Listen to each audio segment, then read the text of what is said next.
Reginald and Wingman decided to call it a day and make their way back to the Cave of Wonders, affectionately so named by them for the scattered, luminous twinkling upon the walls, which could only either be embedded jewels or deposits of the highly toxic substance corksarchium, known to flourish alluringly inside caves.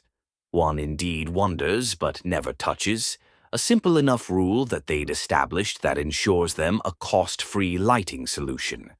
The boys happened upon this oddly cozy prospective abode whilst on a legendary bender, with Reggie a whole keg of beer under, and Wingman equally intoxicated by virtue of the beer's heady aroma. They've regarded the Cave of Wonders as their unofficial headquarters ever since. As they began to wind down from the evening's stimulating series of events, Reginald stood before the mirror, heaving his hefty helmet off and taking an unnecessarily aesthetic moment to whip his oak-toned, shoulder-length hair. He gave an unexpectedly wistful sigh that lightly piqued Wingman's ears. "Maybe I'm not quite cut out for the vocation of being a superhero. I just keep thinking what a wasted opportunity today." Wingman continued listening with a refreshing sense of intrigue as to the self-reflection on display. "I could have given those fishermen the wedgies of a lifetime. I was far too lenient with them." The little flame of Wingman's optimism that had just emerged went back to being non-existent. Wingman simply gave a perfunctory nod in response. But by a small miracle, Reginald perceptively clocked his colleague's subtle change in energy almost immediately, with a respectable 50% overall accuracy. "Ah, I do apologize, my good fellow. I can be a bit of an overbearing chatterbox on occasion, can't I? But let's not forget, it was my endearing verbosity that gave birth to our friendship in the first place, right?" Reginald nudged Wingman with his shoulder, as Wingman gave a more animated nod this time, and even managed a smile at the attempted sentimentality. "Oh, I know you've not forgotten." Reginald, with a hearty chuckle, transported the two of them about a year back to the famously hospitable Corksark Inn. "You were something of a superhero yourself that day when I dared to undertake unparalleled bravery and take a seat beside Gloria.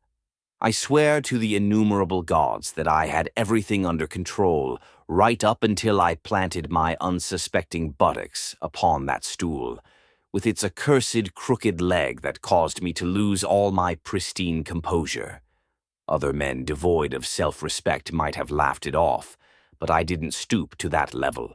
I rode out that storm of uncomfortability and uncontrolled jabbering. But indeed, I think I proceeded to ask her about her favorite flower, whether she has a favorite meteorological classification of cloud, and how she feels about avant-garde dance maneuvers, all in a single, strained breath. Reginald shook his head with a reluctant grin at his own past struggle, as Wingman was beginning to smile warmly as Reginald continued, "You sensed my struggle from across the room, and you abandoned your glass of special reserve honeysuckle to come to my never-before-required aid." Wingman then gleefully imitated the words that he had uttered in that moment. "Hey, you're the guy, aren't you? It's an honor to meet you, sir. I'm not worthy of shaking your hand or spending a moment longer in your presence. Please accept my most warm farewell." The chummy duo were now laughing together over the recollection of Wingman's expertly open-ended intervention. "Your timely endorsement got me right back in the game that I dare say I might have lost otherwise." "Ah, well, I was just happy to help out. It's such a shame, though, that Gloria turned out to be just an incredibly realistic wooden carving of a barmaid as part of the inn's decor." Indubitably. But I'm not one to be unduly negative, and so I don't believe that those 2 hours were of wasted time, but rather of worthwhile practice, speaking to such an uncannily pure maiden. But tried as I have, I never did get over my wobbly stool syndrome that persists to this day. And that's why I need you by my side 24/7. I must confess, Reg, I never knew that it was the stool that first affected you in this profound way. Well, now you know the rest of the story. Wingman appeared not to get the reference, but Reginald relished the moment all the same, completing it with a substantial pat on his companion's back. So substantial, in fact, that it equated really to more of a well-meant slap. But all of the best intentions in the world didn't change the fact that he just sent Wingman head and shoulders first into a cluster of the aforementioned could-be jewels. Or more specifically, from Reginald's current perspective, oh God, please let those things be valuable, non-toxic jewels. Wingman knelt for a moment, grasping at his face, seemingly unsure how to react. Reginald swiftly went in for a more intent inspection. Did you already have these red bumps here, the ones rising at a considerable rate? Wingman gave a definitive shake of his head, thereby whisking away any doubt that he really had just non-subtly touched a whole lot of corksarkium. Reginald knew that there was only one thing to do in this very moment. Oh, shit. And having gotten that remark off his chest and now fully focused, Reginald knew that there was only one thing to be subsequently done in this very moment. Take his friend post-haste to the resident neighborhood wizard. He would be the only one with a 25% minimum chance of abating the effects of the corksarkium, possibly even a 50% chance provided that he wasn't piss-drunk upon their arrival. Reginald knew that it was a chance he just had to take. He also deduced a second shrewd conclusion, in spite the sheer pressure of the situation. Given that Wingman had been electro-bolted in the chest, slam-dunked into a wall, and was now subject to the draining effects of corksarkium all within the space of an hour, he likely wasn't feeling up to a sprint, and so, in dependably heroic fashion, Reginald knelt down, picked his helmet back up, ensured it was adjusted to his exact liking, then picked up his friend in need and proceeded to make the dash in over to the local wizard. As state-of-the-art as his shin boosters were, they were not certified for a capacity beyond Reginald's own mighty body weight, and so this trip had to be made on foot. This was a tad inconvenient, as it had just turned nighttime. While Corksark's sun was a celestial darling whose elegant beauty contributed to the simple joys of life, Corksark's moon was perhaps better described as a complete asshole, spinning on its axis such that it bears its bright side one moment and then its dark side the very next, but somehow taking decidedly longer to complete each dark phase than each bright phase. This generally wasn't problematic for the populace, given a traditionally strict curfew, but Reginald's situation, unfortunately, was not curfew-compatible right about now. And so he had to make do with the contemptible source of anti-light. As he made haste like a trooper, it wasn't long before a dark phase set in, but he carried on anyway with Wingman held tight. Squelch. That unmistakable, gooey squelch definitely meant that he'd just stepped on a tardigrade. Reginald shuddered with disgust, but still he carried on, refusing to be broken. "Och, and shit! Ah!" That unmistakable solidity and knobbliness, he had definitely just stepped on a Legosaurus. With his sprinting now downgraded to something between a trudge and a limp, he carried on all the same. After having endured a third, particularly shitty collision with yet another ill-positioned land animal, the details of which we'll omit here for the sake of Reginald's dignity, Reginald had miraculously arrived at the wizard's abode, a humble cottage-style setup from the outside that cheekily belied the extensive magical workshop within. Reginald struck a fine balance between etiquette and due efficiency as he began by kicking the front door in. "O great wizard of Corksark, I implore you for your help," a semi-authoritative voice uttered from further within. "Please, please, call me Rasputis." Oh, he was definitely drunk, all right. His name was Jonathan. Alas, this was their best prospect right now, and Reginald made sure not to lose sight of that bleakly essential fact. Reginald went on inside and into the magical workshop, where it was difficult to tell whether Jonathan, upon his grand chalkboard, was illustrating either some new wand-swishing techniques or poorly drawn sentient phalluses in a urinating contest. Reginald was forced to interrupt him in the middle of his enigmatic musings as he laid Wingman down onto a minimally cluttered area of workbench, prompting Jonathan to take notice and take a stumbling step closer for a better look. "Oh dear me, it's been some time since I dealt with this, but one never forgets the unsightly consequences of contact with Corksarchium." Reginald clasped his hands. "I trust you know just the thing for it, then. Spell, concoction, or otherwise?" Jonathan twiddled his oversized, unkempt neon blue mustache for a moment, whilst looking as though he had some reservations to express. "Listen, Rupert. It's Reginald. Reginald, listen to me. I'm not the sharp, mishap-free wizard I once was. Let's consider the fact that you sought my services recently because you wanted to appear more impressive to women.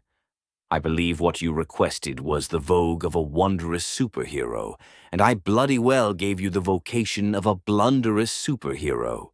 Now don't get me wrong, dear boy. One could argue that I nailed the vogue part, particularly with that eye-catching crotch plate amulet thing, but I've now burdened you with a sense of responsibility that you're doomed to never succeed at fulfilling. I'm sorry, my dear boy, but we're both ninny-heads, and I'm afraid that's all I have to say on the matter. Well, either you cock up the cure, or he dies here anyway." "Yep. Fair." And with that thought-provoking exchange out of the way, Jonathan poised his wand, then poised it a little more, and began to whisper an arrangement of seemingly mystical words, albeit punctuated with a belch, as a haze of very purty particles slowly descended upon Wingman. Reginald looked equal amounts hopeful and unsure.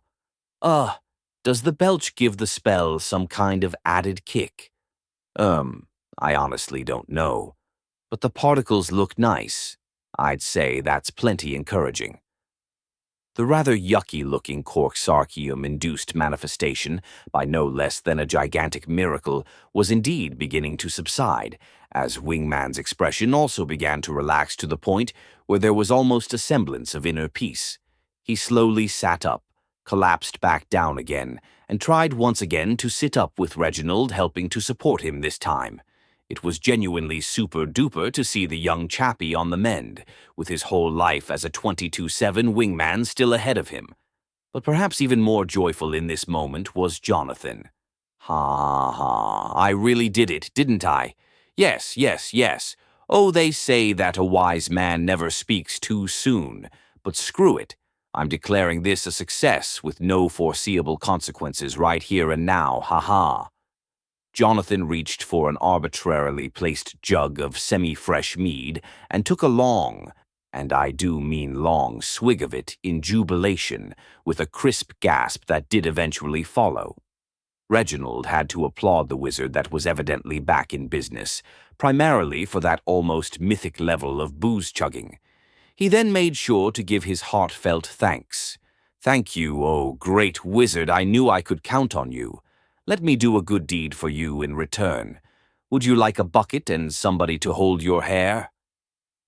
"Yes." After Wingman had finished carrying out said deed, the once again dynamic duo popped just outside for some nice fresh air free of the smell of vomitus. Wingman looked at Reginald for a moment. Despite the ornate mask, he could tell something was off with Reg merely from the very tilt of his head. "Hey, aren't you happy, Reg? You guys just saved my life." "Oh, Wingy boy, I most certainly am happy about that. It's just, I'm now thinking about what Jonathan was saying earlier, whilst you were on death's door, looking worse than death itself, reminding me that my super-heroic position is ultimately the result of a common magical blunder. But the real stinger deep down was when he said that I'm doomed never to do a good job at it." Wingman smiled warmly. "Well, I think you're already starting to prove him wrong. Saving my life, in my view, might even count as ultra-heroic." Reginald presumably smiled warmly in return, as he made sure not to overdo it this time in giving his companion a well-measured pat on the back. "You know what? You're right, young sire. I do have what it takes, don't I? Shame on me for ever doubting it. What does that drunken crackpot know anyway?" Reginald's head was no longer tilted and was fully recalibrated with renewed enthusiasm. "What do you say we go and find Voltergeist and kick his ass for real this time, just as soon as this lunar bullshit has run its course for the night?" Wingman could probably use a few more days to rest up, but he didn't wish to quash Reginald's energetic vibes, and so he just nodded eagerly. Reginald gave Wingman a perfectly erected thumbs up. "Now we just need to pinpoint where that little rat dwells. If I were a two-legged, poorly dressed example of vermin, where would I choose to hide out?"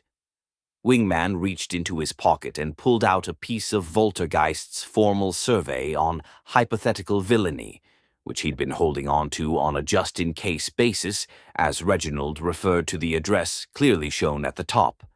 "Exactly. That's exactly where my thought process was going. That there confirms it." And with that, the lads had themselves a snooze upon some botanically ambiguous growths that were not quite giant weeds and not quite giant mushrooms, but unquestionably damn comfortable until the bastard moon had finally gone away and the dawn was on. Voltergeist had better watch out.